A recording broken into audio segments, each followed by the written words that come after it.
এই মহব্বত, সেটার কোনো ধর্ম আছে? ঈমান কি বিশ্বাস? বিশ্বাস কখন আসে? মহব্বত থেকে, প্রেম থেকে আসে বিশ্বাস।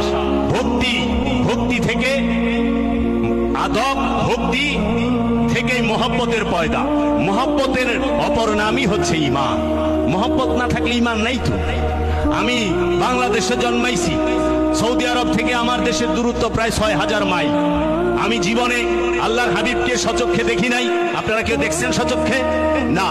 মা ফাতেমাকে দেখি নাই, মাওলা আলী আলাইহিস সালাতু ওয়াস সালামকে দেখি নাই, মাওলা হুসাইনকে দেখি নাই, মাওলা আলীকে দেখি নাই, মাওলা ইমাম হাসানকে দেখি নাই, এবং হযরত ওয়াইস কারনীকে দেখি নাই, হযরত সালমান ফারসি, আবু যর গিফারি এবং যত সাহাবায়ে কেরাম আছে তাদেরকে আমরা দেখছি সচক্ষে, কিন্তু তাদের প্রতি তো আমাদের মহব্বত আছে।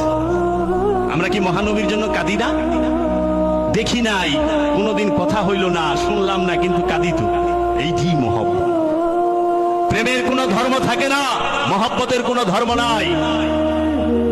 মহব্বত নিজেই, প্রেম নিজেই, নিজেই ধর্ম। ধর্মে, সকল ধর্মে প্রেম আছে, কিন্তু প্রেমের কোনো ধর্ম নাই। সকল ধর্মে প্রেম আছে, কিন্তু প্রেমের কোনো ধর্ম নাই। প্রেম ছাড়া আমল করবেন কই থেকে? মহব্বত ছাড়া।